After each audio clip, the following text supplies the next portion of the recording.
ವೀಕ್ಷಕರೇ, ಕಳೆದ ಸಂಚಿಕೆಯಲ್ಲಿ ಫ್ರಾನ್ಸ್ನಲ್ಲಿ ಸಿನಿಮಾ ಹುಟ್ಟಿದ ರೋಚಕ ಕಥೆಯನ್ನು ನೋಡಿದ್ವಿ. ಆದರೆ ಆ ಜಾದೂ ನಮ್ಮ ದೇಶಕ್ಕೆ ಬಂದಾಗ ಹೇಗಿತ್ತು ಗೊತ್ತಾ? ಬ್ರಿಟಿಷರ ಕಾಲದ ಕರಾಳ ಛಾಯೆ ಇದ್ದ ಆ ದಿನಗಳಲ್ಲಿ ನಮ್ಮ ಭಾರತೀಯರ ಕಣ್ಣಿಗೆ ಮೊದಲ ಬಾರಿಗೆ ದೊಡ್ಡ ಪರದೆಯ ಮೇಲೆ ಬಿಳಿ ಬೆಳಕು ಮೂಡಿದ ಆ ಕ್ಷಣ ಹೇಗಿತ್ತು? ಬನ್ನಿ, ಇವತ್ತಿನ ಸಂಚಿಕೆಯಲ್ಲಿ ಭಾರತೀಯ ಸಿನಿಮಾದ ಅತಿ ರೋಚಕ ಇತಿಹಾಸದ ಪುಟಗಳನ್ನು ತೆರೆಯೋಣ. ನಮ್ಮ ಚಾನೆಲ್ಗೆ ಸ್ವಾಗತ. ಇದು ಸಿನಿಮಾ ಪುಟಗಳ ಅದ್ಭುತ ಜಗತ್ತು.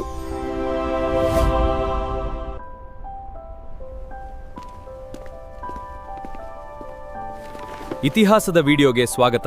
ನಾವು ನಿಮ್ಮ ವೇದಾಂತ್ ಅಭಿನಂದನ್ ಹಾಗೂ ರುದ್ವಿನ್ ಕಲ್ಯಾಣ್. ಫ್ರಾನ್ಸ್ನಲ್ಲಿ ಸಿನಿಮಾ ಹುಟ್ಟಿದ ಕೇವಲ 6 ತಿಂಗಳುಗಳಲ್ಲಿ, ಅಂದರೆ 1896ರ ಜುಲೈ 7ರಂದು ಮುಂಬೈನ ಪ್ರಸಿದ್ಧ ವ್ಯಾಟ್ಸನ್ ಹೋಟೆಲ್ನಲ್ಲಿ ಲೂಮಿಯರ್ಸ್ ಬ್ರದರ್ಸ್ ಅವರ ಸಿನಿಮಾಟೋಗ್ರಾಫ್ ಭಾರತದ ನೆಲಕ್ಕೆ ಕಾಲಿಟ್ಟಿತು. ಅಂದು ಅಲ್ಲಿ ಪ್ರದರ್ಶಿಸಲಾದ 6 ಸಣ್ಣ ಶಾರ್ಟ್ ವಿಡಿಯೋಗಳನ್ನು ನೋಡಲು ಬ್ರಿಟಿಷ್ ಅಧಿಕಾರಿಗಳು, ಮಹಾರಾಜರು ಮತ್ತು ಮುಂಬೈನ ಶ್ರೀಮಂತ ಗಣ್ಯರು ಮಾತ್ರ ಸಾಕ್ಷಿಯಾಗಿದ್ದರು. ಅಂದು ಭಾರತೀಯರಿಗೆ ಇದೊಂದು ಏಲಿಯನ್ ತಂತ್ರಜ್ಞಾನದಂತೆ ಭಾಸವಾಗಿತ್ತು. 6 ಫೋಟೋಗಳು ಹೇಗೆ ಕಣ್ಣ ಮುಂದೆ ಚಲಿಸುತ್ತಿವೆ ಅಂತ ಎಲ್ಲರ ಮೂಗಿನ ಮೇಲೆ ಬೆರಳಿಟ್ಟುಕೊಂಡು ಆಶ್ಚರ್ಯಪಟ್ಟಿದ್ದರು. ವಿದೇಶಿಯರ ಈ ತಂತ್ರವನ್ನು ನೋಡಿದ ನಂತರ ನಮ್ಮದೇ ಆದ ಪೌರಾಣಿಕ ಕಥೆಗಳನ್ನು, ನಮ್ಮದೇ ಆದ ಸಂಸ್ಕೃತಿಯನ್ನು ಯಾಕೆ ತೆರೆ ಮೇಲೆ ತರಬಾರದು ಎಂಬ ಗಟ್ಟಿಯಾದ ಕನಸು ಕಂಡವರು ಒಬ್ಬ ಕನ್ನಡಿಗ. ಮಹಾರಾಷ್ಟ್ರದಲ್ಲಿ ಹುಟ್ಟಿದ ದುಂದಿರಾಜ್ ಗೋವಿಂದ್ ಪಾಲ್ಕೆ, ಅಂದರೆ ನಮ್ಮೆಲ್ಲರ ಪ್ರೀತಿಯ ದಾದಾ ಸಾಹೇಬ್ ಪಾಲ್ಕೆ. ಈ ನನಸು ಮಾಡಲು ಅವರು ಪಟ್ಟ ಕಷ್ಟ ಅಷ್ಟಿಷ್ಟಲ್ಲ. ತಮ್ಮ ಬಳಿ ಇದ್ದ ಎಲ್ಲ ಆಸ್ತಿಯನ್ನು ಮಾರಿ, ಹೆಂಡತಿಯ ಒಡವೆಗಳನ್ನು ಅಡವಿಟ್ಟು, ಕೊನೆಗೆ ಕಣ್ಣಿನ ದೃಷ್ಟಿ ಕೂಡ ಮಂದವಾಗುವ ಮಟ್ಟಿಗೆ ರಾತ್ರಿ ಹಗಲು ಎನ್ನದೆ ಚಿತ್ರಕಥೆ, ಕ್ಯಾಮರಾ, ಪ್ರೊಸೆಸಿಂಗ್ ಎಲ್ಲವನ್ನೂ ಸ್ವತಃ ತಾವೇ ಕಲಿತುಕೊಂಡರು. ಭಾರತೀಯ ಸಿನಿಮಾದ ನಿಜವಾದ ಅಡಿಪಾಯ ಬಿದ್ದದ್ದು ಅಲ್ಲಿಯೇ.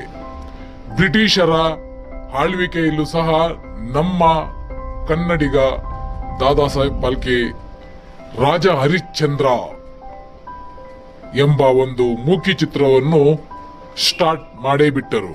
ಅಂತೂ ಇಂತೂ ಎಲ್ಲಾ ಕಷ್ಟಗಳನ್ನು ಎದುರಿಸಿ 1913ರ ಮೇ 3ರಂದು ಮುಂಬೈನ ಕೊರೊನೇಷನ್ ಥಿಯೇಟರ್ನಲ್ಲಿ ಭಾರತದ ಮೊದಲ ಪೂರ್ಣ ಪ್ರಮಾಣದ ಮೂಕಿ ಸಿನಿಮಾ ರಾಜ ಹರಿಶ್ಚಂದ್ರ ಬಿಡುಗಡೆ ಆಗಿ ಬಿಟ್ಟಿತು.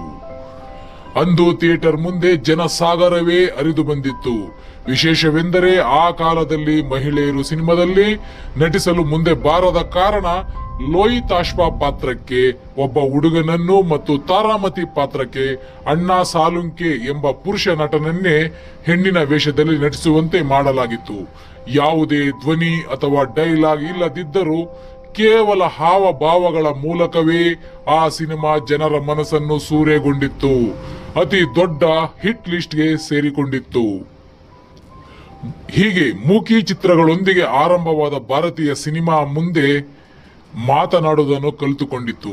ತೆರೆ ಮೇಲೆ ಮೊಟ್ಟ ಮೊದಲ ಬಾರಿಗೆ ಧ್ವನಿ ಕೇಳಿಸಿದ ಆ ರೋಚಕ ಟಾಕೀಸ್ ಕ್ರಾಂತಿ ಹೇಗಿತ್ತು?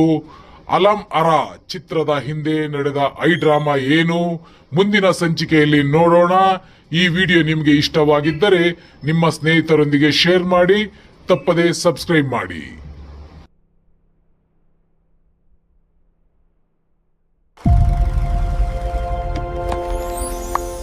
ಸ್ವಾಗತ.